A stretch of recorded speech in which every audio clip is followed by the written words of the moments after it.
Allahu Akbar, Allahu Akbar, Allahu Akbar. La ilaha illallah, Allahu Akbar. Allahu Akbar, walillahil hamd. Assalamualaikum warahmatullahi wabarakatuh. Pak Konjen yang kita hormati, Bapak-bapak, ibu-ibu, saudara-saudara, jamaah sholat Idul Adha rahimakumullah. Sebelum kita melaksanakan sholat Idul Adha yang akan saya pimpin dan sekaligus khutbah Idul Adha, izinkan kami menyampaikan tentang tata cara pelaksanaan sholat Idul Adha. Mungkin sebagian ada yang lupa, maka saya kembali mengingatkan kepada jamaah sekalian 5 kali. Begitulah takbir. Setiap takbir itu diantaranya ada bacaan doa, yaitu subhanallah walhamdulillah wala ilaha illallah wallahu akbar. Setiap habis takbir kita membaca doa itu. Baik Bapak Ibu, kita melaksanakan sholat Idul Adha. As-salatu sunnatan li Idul Adha rahimakumullah.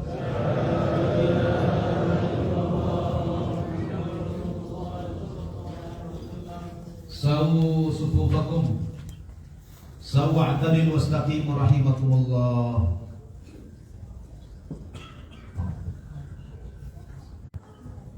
Allahu Akbar.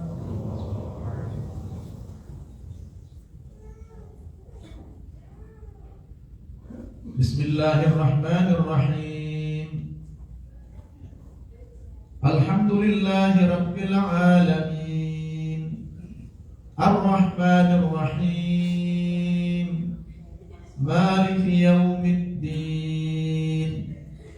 Iyyaka na'budu wa iyyaka nasta'in. Ihdinas siratal mustaqim, siratal ladzina an'amta 'alaihim ghairil maghdubi 'alaihim waladdallin.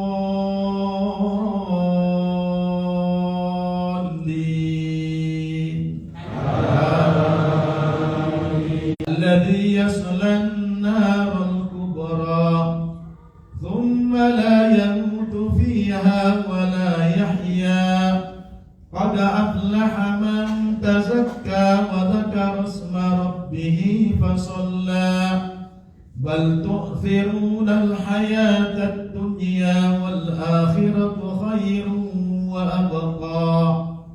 Inna hadha lafi as-suhufil ula, suhufi Ibrahim wa Musa. Allahu Akbar. Allahu Akbar. Allahu Akbar.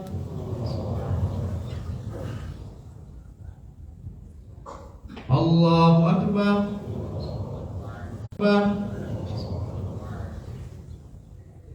Allahu Akbar.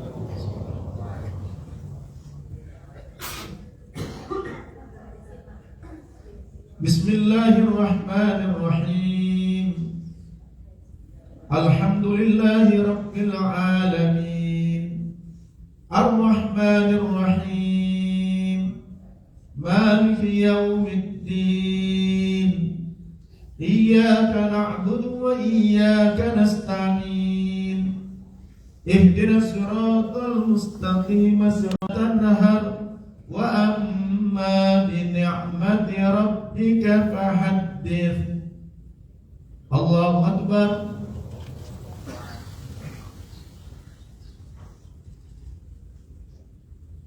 Sami Allahu liman hamidah. Allahu Akbar.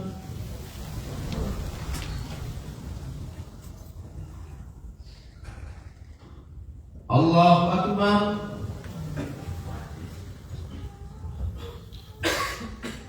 Allahu Akbar.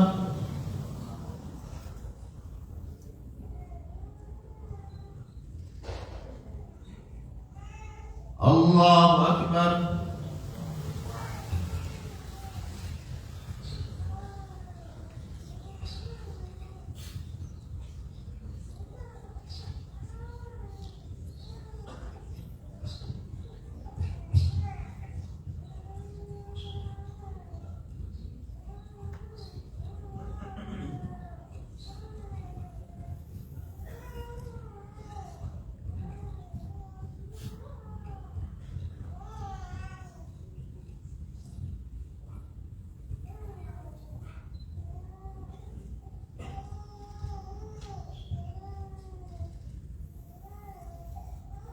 Assalamualaikum warahmatullah.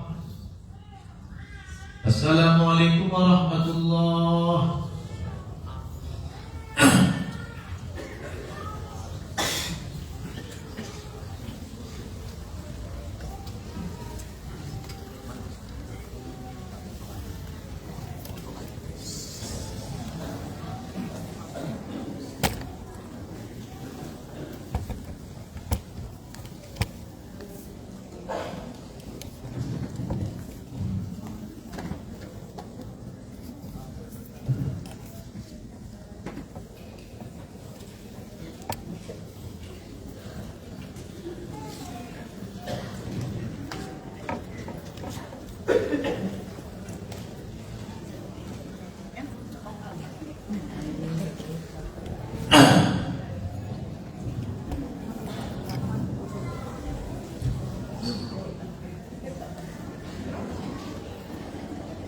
Assalamualaikum warahmatullahi wabarakatuh.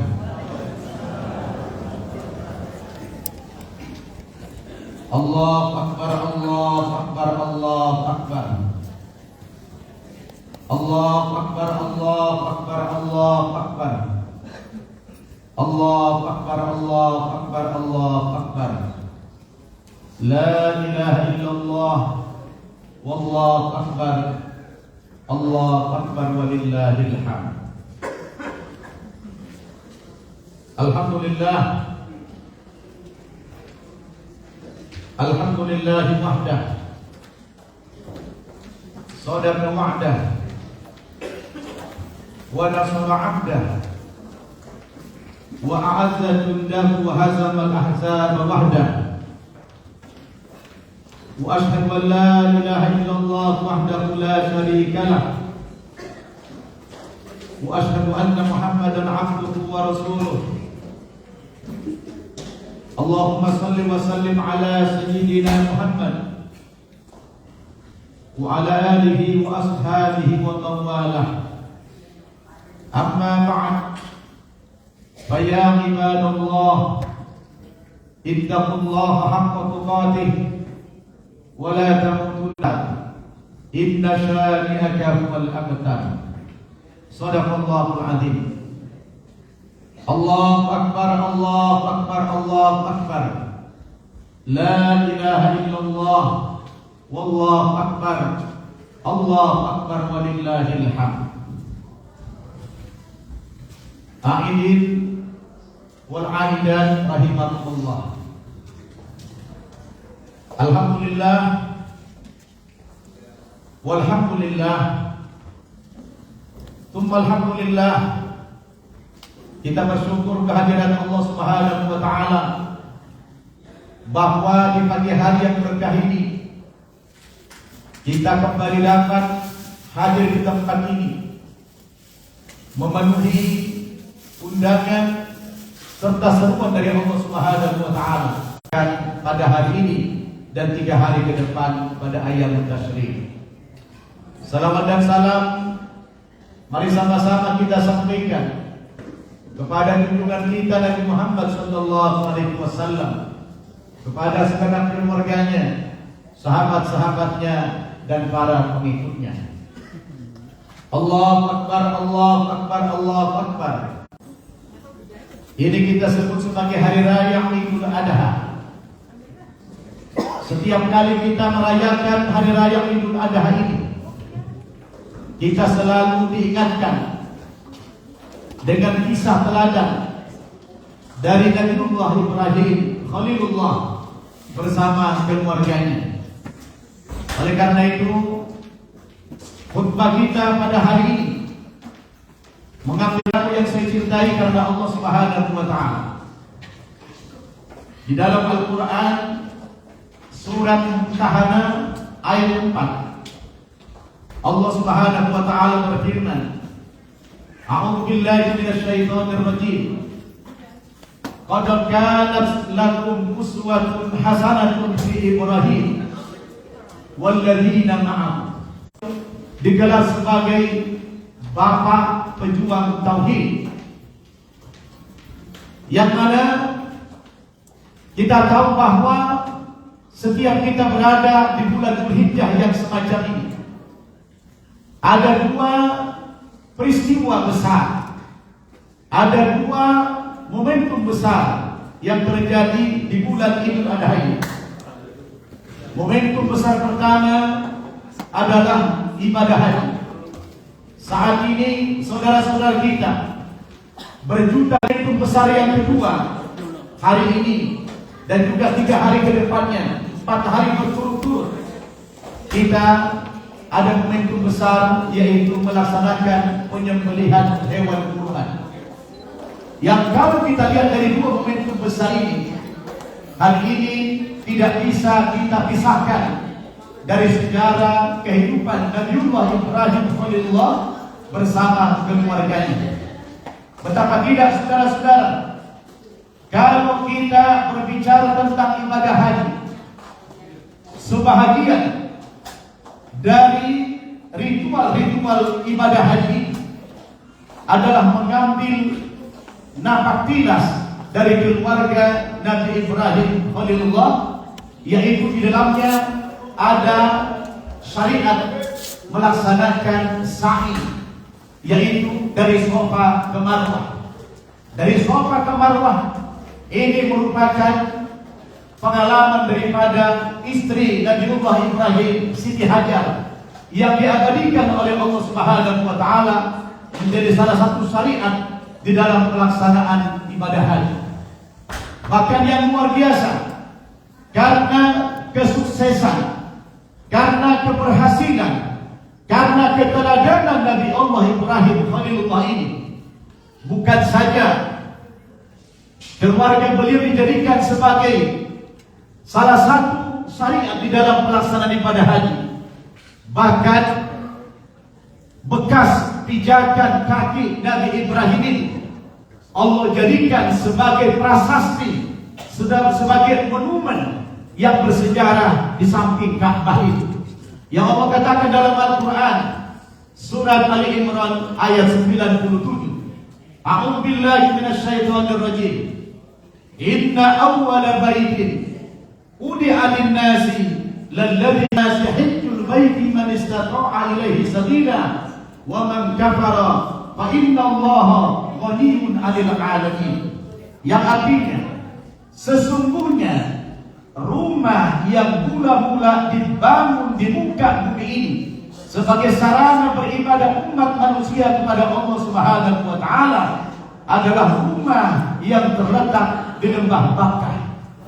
Rumah itu terletak di lembah Bakkah, atau yang kita sebut dengan Makkah sekarang ini. Di dalam Al-Quran tempat itu disebut Bakkah.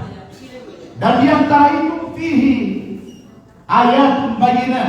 Di situ ada tanda-tanda kebesaran Allah Subhanahu wa taala yang diabadikan oleh Allah, yaitu berupa maqam Ibrahim, yaitu bekas pijakan kaki Nabi Ibrahim ketika membangun Ka'bah Al-Musharrafah itu diabadikan oleh Allah Subhanahu wa taala. Jadi sangat luar biasa, saudara-saudara. Sampai di dalam pelaksanaan ibadah haji, ya, napak tilas perjalanan keluarga Ibrahim itu diabadikan oleh Allah Subhanahu wa taala.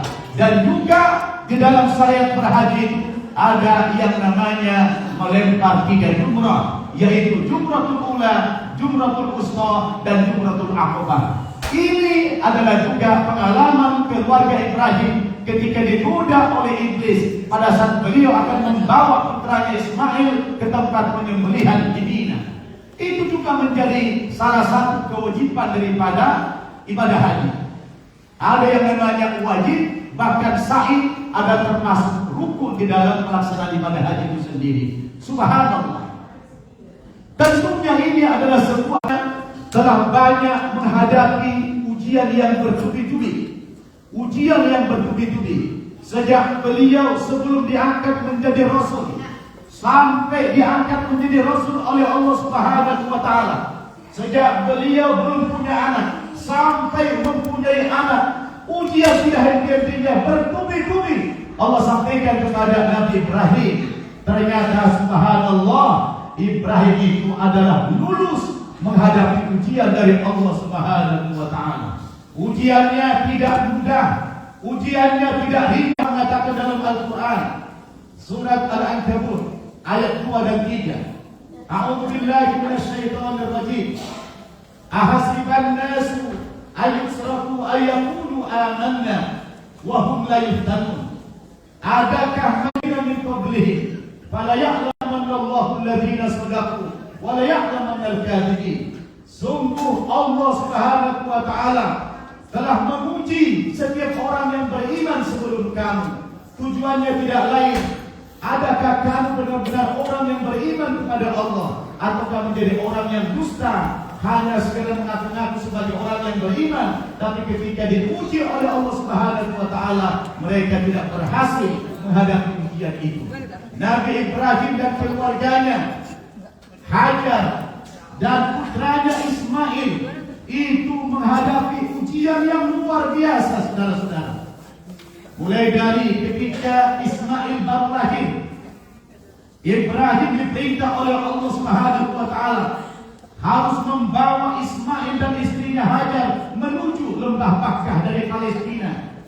Di tempat itu tidak ada tanda-tanda kehidupan, tidak ada rumah, tidak ada bangunan-bangunan yang lain, dan tidak ada tanda-tanda kehidupan di sana. Tidak ada air. Ke sana Allah perintahkan Ibrahim membawa istri dan anaknya yang masih orok ketika itu. Dan sesampainya di sana, saudara, hanya berselang 3 hari, dia meninggalkan istri dan anaknya di tempat itu. Anaknya masih balita, anaknya masih orok, belum bisa diajak komunikasi. Istrinya seorang diri di sana, tidak ada siapa-siapa, tidak ada bangunan apa-apa di sana. Di sana ditinggalkan oleh Ibrahim. Ini sebuah tawakal yang luar biasa kepada Allah Subhanahu wa Ta'ala. Kalau Ibrahim tidak memiliki ketauhidan yang luar biasa, mustahil mampu menghadapi ujian yang seberat itu, saudara-saudara. Allahu Akbar, Allahu Akbar, Allahu Akbar, walillahil hamd. Aidin wal aidat rahimakumullah. Sebagian besar kita sudah tahu tentang kisah ini, tapi tidak ada salahnya kalau kita ulang-ulang kembali agar kita sungguh-sungguh meneladani kehidupan daripada Nabi Ibrahim ini. Beliau adalah simbol daripada orang yang berhasil menghadapi ujian yang maha berat dari Allah Subhanahu wa Ta'ala.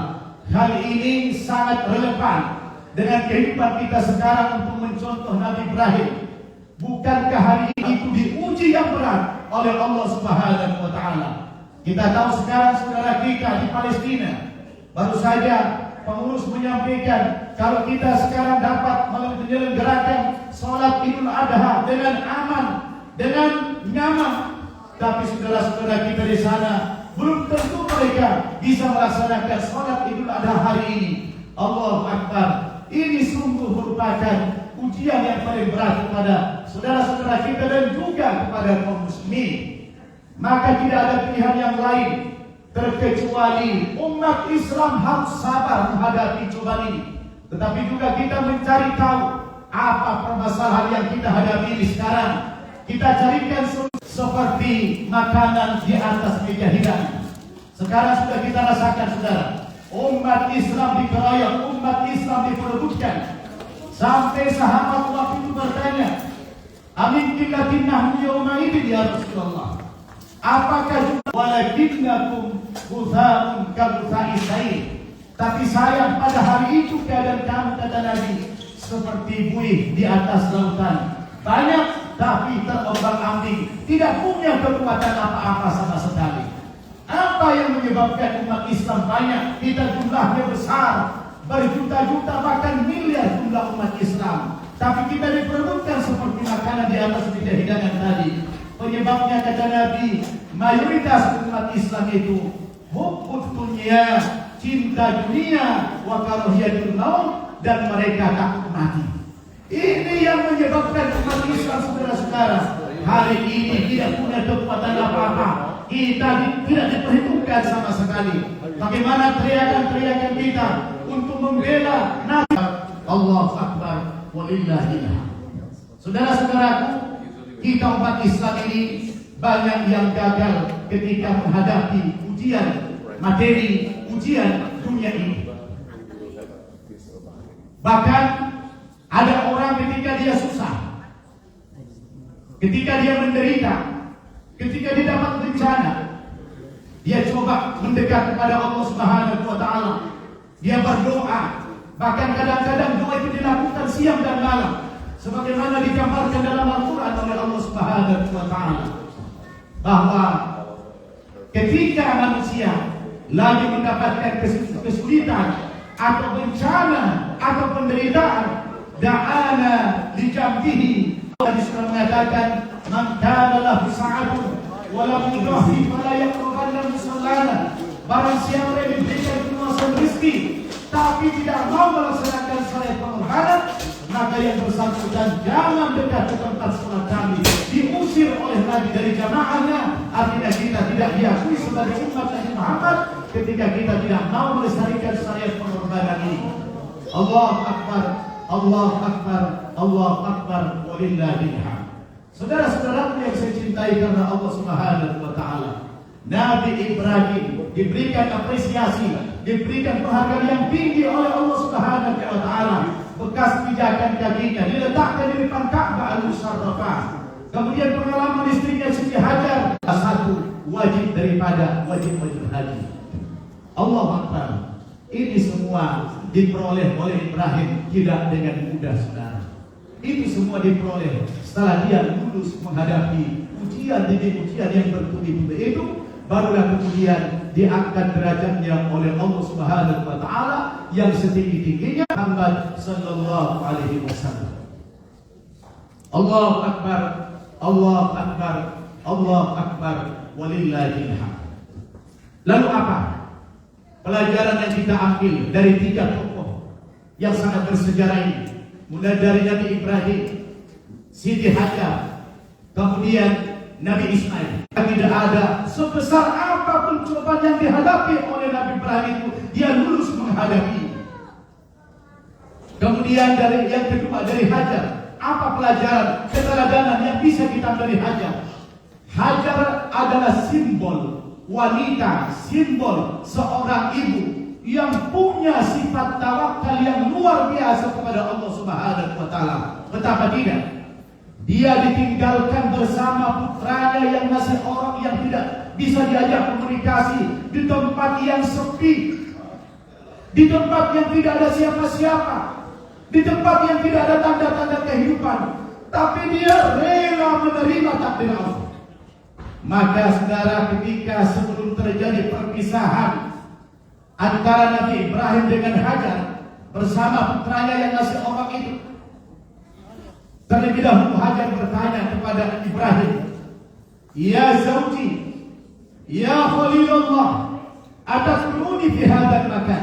La. Maka Ibrahim mengatakan, "Qala bala, ya, hadza min amrillah." Ini benar-benar merupakan perintah dari Allah Subhanahu wa taala. Saya akan meninggalkan kalian di tempat ini dan kembali ke Palestina. Maka sejak itulah luar biasa perpisahan yang sangat dramatis, mengeluarkan air mata yang begitu banyak. Namun sebelum terjadi perpisahan, Ibrahim terlebih dahulu berdoa kepada Allah. Yang doa itu dia berikan dalam Al-Quran. Kata Ibrahim, "Rabbana inni askantu min dzurriyyati biwadin ghairi dzi zar'in inda baitikal muharram. Rabbana liyuqimus shalah faj'al afidatan minan nasi tahwi ilaihim warzuqhum minats tsamarat la'allahum yashkurun." Kata Ibrahim, "Ya Allah, ya Rabb, sesungguhnya aku menitipkan anak dan istriku kepadamu inda baitikal muharram, di samping rumahmu yang mulia ini ya Allah. Ya Allah, jadikan anak istriku adalah orang-orang yang mendirikan salat. Faj'al afidatan minan nasi tahwi ilaihim, dan jadikanlah hati manusia rindu untuk mengunjungi Baitullah ya Allah. Warzuqhum minat thamarat, dan beri rezekilah mereka dari buah-buahan, la'allahum yashkurun, agar mereka menjadi orang yang bersyukur kepada-Mu ya Allah. Setelah dia berdoa, Bapak Ibu, terjadilah perpisahan. Dia tinggalkan istri dan anaknya, dia pergi selama berapa tahun, lebih kurang Bapak Ibu. Lalu dia berjumpa dengan istri dan anaknya, belum lagi hilang rasa rindunya. Tiba-tiba Ibrahim bermimpi. Mimpinya lagi adalah ujian yang sangat berat. Allah perintahkan untuk menyembelih Ismail yang sudah 13 tahun ditinggalkan. Beli adbahka fanzur madza tara, qala ya abati al-ma tu'mar satajiduni insyaallah minas sabirin. Ini Ibrahim mimpi 3 kali berturut-turut, tiap malam 3 kali bermimpi. Dan kita tahu mimpi Allah perintahkan kepadamu, jangan ragu sedikit pun, kata Ismail.